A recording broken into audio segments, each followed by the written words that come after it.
En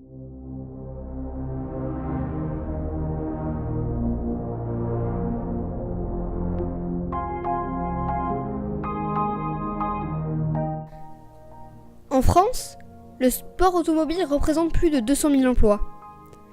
Pour en savoir plus sur ces métiers de l'ombre, je me suis rendu au circuit Paul Ricard pour rencontrer ceux qui font de la course auto une réalité. Mais premièrement, qu'est-ce que le circuit Paul Ricard ? Le circuit Paul Ricard est un circuit automobile construit en 1970 par Paul Ricard qui se situe dans le Var.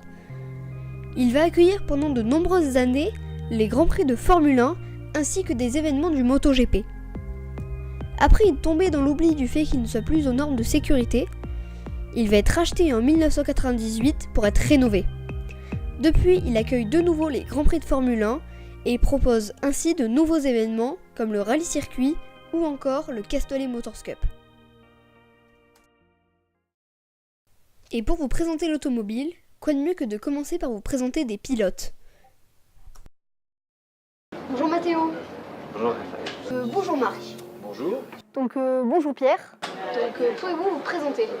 Je m'appelle Mathéo Ferrer et je suis un coureur en Formule 1 historique. Je m'appelle Pierre Bruno. Je suis aujourd'hui pilote et je suis aussi responsable d'entreprise. Donc je m'appelle Marc Rostand, je suis pilote automobile depuis pas mal d'années en compétition sur des voitures historiques mais également sur des voitures modernes. C'est un métier qui est assez passionnant. Comment en êtes-vous arrivé à courir en historique ? C'est une longue histoire, mais je vais la résumer. De départ, j'ai couru dans les formules modernes, en Formule BMW en Angleterre, en Formule Renault, Toyota en Nouvelle-Zélande et 2-3 autres catégories, en finissant par Formule 3 en Europe.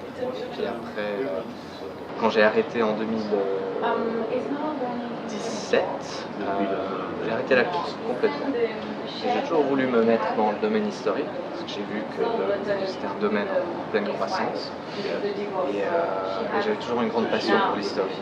Du coup, d'avoir pu me lancer là-dedans, une ouverture, quelqu'un m'a proposé un jour de venir faire des essais. Et à partir de là, les gens ont reconnu que je n'étais pas trop mauvais, et ça a continué de là. Quel est votre parcours ? J'ai appris à piloter ici sur le circuit du Paul Ricard. Donc il y a longtemps, j'avais 29 ans. Ça a pas mal marché. Donc après je fais la Formule Renault, puis après je voulais faire les 24 heures du Mans. Et donc j'ai appris à piloter ces prototypes. Voilà. Puis après on a constitué une écurie et on a fait le championnat du monde de sport prototype. Et puis on a fait plusieurs fois les 24 heures du Mans sur des prototypes LMP2. Mon parcours, d'abord j'étais un peu à l'école. J'ai fait des études d'abord de génie mécanique et productique. Ensuite j'ai fait des études de commercial et j'ai fini par un 3e cycle en management des achats. Et ça c'est mon parcours, mon cursus on va dire scolaire et puis professionnel. J'ai à la fois la chance d'avoir pu travailler en fait dans le milieu automobile et d'avoir pu exercer ma passion en parallèle. D'accord.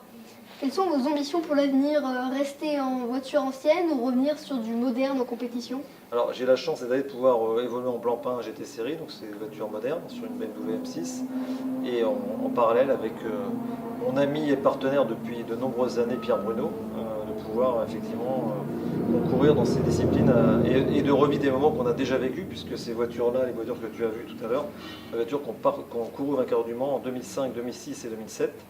Et ça nous replonge 15 ans en arrière dans une atmosphère qui est un peu différente. Quelles sont vos ambitions pour l'avenir ? Continuer en historique ou changer ? Ne pas me tuer, premièrement. Oui, ce serait de continuer, parce que je suis le plus jeune sur la grille de beaucoup. Et puis il y a de moins en moins de jeunes qui s'intéressent dans l'historique. Ce serait bien un petit peu renouveler le sport avec les plus jeunes. Est-ce que vous avez une anecdote à nous raconter à propos de votre métier de pilote ? On faisait des essais à Donington, parce qu'à Donington, c'est pas comme les autres circuits, il y a des journées libres où il y a tout qui roule. Vous avez des Mini, des Mazda, des Formule 1, des 3,5 litres Renault, des World Series, tout n'importe quoi. Et nous on était en Renault 2 litres.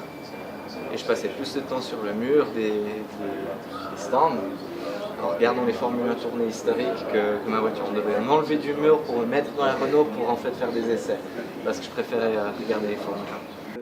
Ah ouais, j'ai un jeune homme qui m'interviewe à l'instant même, c'est quand même assez étonnant.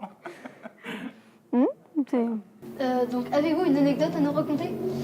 Oh, des anecdotes, il y en a multiples et variées, mais j'ai une anecdote parce que j'ai des enfants et j'avais un petit garçon qui avait à peu près ton âge, peut-être un petit peu plus jeune que toi, et on était justement avec mon équipier sur une course en Angleterre, sur un circuit qui s'appelle Donington, et je devais faire la séance de qualification, j'avais le casque sur la tête et mon petit garçon était parti dans le paddock et je me revois en train de courir après lui, alors toute l'équipe me cherchait pour faire la qualif, donc là c'est une anecdote qui est assez particulière, mais c'est marrant, c'est marrant.